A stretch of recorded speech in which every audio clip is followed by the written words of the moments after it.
November 1978, Milan Federal Prison in Michigan sat beneath a cold gray sky while hundreds of inmates packed into a steel cafeteria designed to hold 700 men. The room smelled like metal, sweat, and old concrete. Then the doors opened, and suddenly everything changed. Because walking through those doors was Muhammad Ali, the greatest boxer alive, the most recognizable athlete on earth. A man worth more than $100 million in fights, endorsements, television rights, and global fame. Conversations stopped instantly. Guards straightened their posture. Even inmates who feared nobody sat frozen in silence. Ali had come to the prison to give a speech about discipline, redemption, and second chances. For a few moments, it felt less like a prison and more like a stadium. Then it happened. A loud laugh echoed through the cafeteria. Sharp, cold, disrespectful. The entire room turned toward the sound. Near the back fence stood a prisoner shadowboxing alone under the dim prison lights. Scarred knuckles, lean frame, eyes that looked completely fearless. And the way he moved made absolutely no sense. Every punch was precise. Every pivot looked trained. Nothing was sloppy. Nothing was random. This wasn't prison yard fighting. This was elite boxing technique. Even Ali stopped speaking for a moment. The guards called the man Reaper. And for the first time in years, someone inside that prison looked at Muhammad Ali like he wasn't special. Most people believe Ali beat the system. But the truth is, the system almost erased him completely. In 1967, Ali refused to fight in the Vietnam War. Not because he was weak, not because he was afraid, but because of his religious beliefs and his principles. He famously said, "I ain't got no quarrel with them, Viet Cong." America exploded in outrage. Within weeks, Ali was convicted of draft evasion. His heavyweight championship was stripped away. His boxing licenses vanished across the country. His passport was seized. Sponsors abandoned him overnight. Broadcasters cut ties. Corporations activated morality clauses in their contracts and disappeared the second his public image became controversial.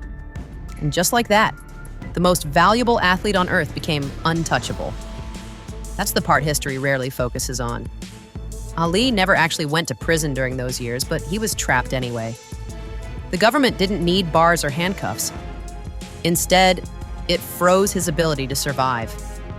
No fights, no income, no international travel, no future.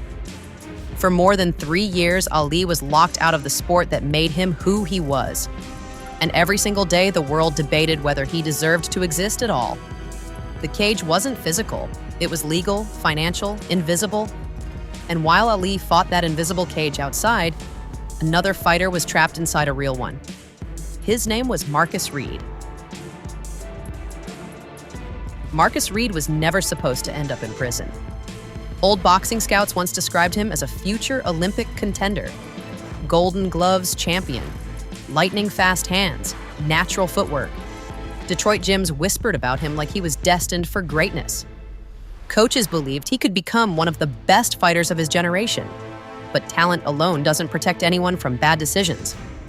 One night, after a fight outside a bar in Detroit, everything collapsed. A man was badly injured. Police got involved. And because Reed already had prior arrests, the courts came down hard. 12 years in prison. Just like that, his future disappeared. That's what prison really does to people. It doesn't just take time, it takes momentum, dreams, identity. By the time Reed would leave prison, boxing would have moved on without him. His body would slow down. Promoters would forget his name. The world would act like he never existed. And inside Milan prison, Marcus Reed watched Ali rebuild his life from a distance. The Supreme Court overturned Ali's conviction. The heavyweight titles returned. The money returned. The fame returned. Crowds screamed Ali's name again across packed arenas. Meanwhile, Reed remained trapped behind concrete walls while his own life disappeared year after year. And slowly, that pain turned into bitterness. Because to Reed, Ali represented something brutal. Proof that some men are allowed to fail and come back stronger, while others get erased forever.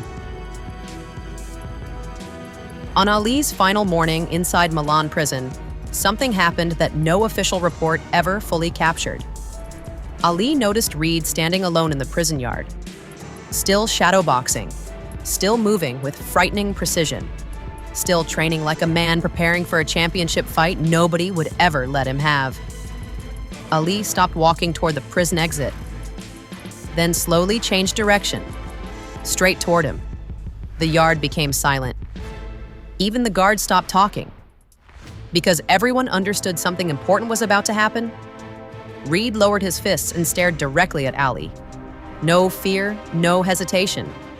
Then he finally spoke. "You may be a champion out there, but in here, you're just another man." The tension became unbearable. Every inmate watched carefully because nobody spoke to Ali like that. Not in public, not anywhere. But Ali didn't react emotionally. Instead, he studied Reed carefully. The shoulders, the breathing, the stance, the movement. And suddenly, Ali understood something terrifying. Marcus Reed wasn't pretending. This man was real, a genuine fighter, a future champion whose career had been destroyed before the world ever had a chance to see it. Then Reed attacked. Fast, violent. Years of frustration exploded through every punch he threw. Hooks, jabs, wild combinations powered by rage. But there was one problem. Anger makes fighters predictable, and Ali saw everything coming. He slipped every punch effortlessly. His body moved like water. No panic, no wasted movement, no fear. The inmates watched in stunned silence, because this stopped looking like a fight almost immediately. It became something else entirely. A lesson. Ali wasn't trying to hurt Reed. He was trying to show him something. That rage makes you reckless. Discipline makes you untouchable. Reed kept swinging harder, faster, desperate to prove something. But the more emotional he became, the easier he became to read. Finally, Reed threw one massive punch and completely lost balance. He crashed hard onto the prison yard floor. Silence covered the entire prison. Then Ali did something nobody expected. He reached down and offered Reed his hand, not out of pity, out of respect. One fighter recognizing another. And in that moment, something changed. Not just in Reed, in everyone watching. Because for one brief second, the prison disappeared. There was no celebrity, no inmate, no million-dollar empire. Just two men staring at the lives they could have lived. Over the next few weeks, the warden noticed something strange. Marcus Reed stopped spending his days in the prison yard. Instead, he started attending educational programs, reading books in the library, taking anger management classes, writing constantly. For the first time in years, he acted like someone who believed his life still mattered. Then one day, Reed wrote a letter to Ali. The handwriting was rough, the sentences imperfect, but the message carried enormous weight. You showed me discipline beats rage every time. But more importantly, you showed me I still had a choice. That letter remained buried inside prison files for years. But eventually Ali heard about it, and he wrote back. Not to a criminal, not to an inmate, but to a fighter. Because Ali understood something the world rarely admits. The system doesn't just decide who gets punished, it decides whose potential deserves to survive. Some people are allowed redemption stories. Others are erased quietly, without headlines, without sympathy, without anyone remembering they existed at all. Marcus Reed eventually walked out of Milan prison, carrying nothing except a folded letter from the only man who had treated him like more than a prisoner number. There were no cameras waiting for him outside, no sponsorships, no interviews, no redemption documentary. The world moved on like he had never existed. Meanwhile, Muhammad Ali became immortal. Schools taught his story, movies celebrated him. History remembered him as a symbol of courage and resistance. And maybe that contrast reveals the darkest truth of all.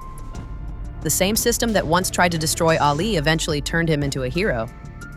But men like Marcus Reed, the system simply forgets them. Quietly, because erasure is more powerful than punishment. Punishment creates outrage. Erasure creates invisibility. And invisible people are easy to abandon. The walls of Milan prison are gone now, but the machinery that decides whose story matters still exists everywhere. In sports, in entertainment, in business, in politics. Some people are allowed to fail and rise again. Others disappear after one mistake forever. And maybe that's why Ali reached down that day. Because he understood the most dangerous prison of all is becoming someone the world no longer sees. If you enjoyed this story, subscribe now for more hidden stories about forgotten talent, power, redemption, and the systems that shape human lives.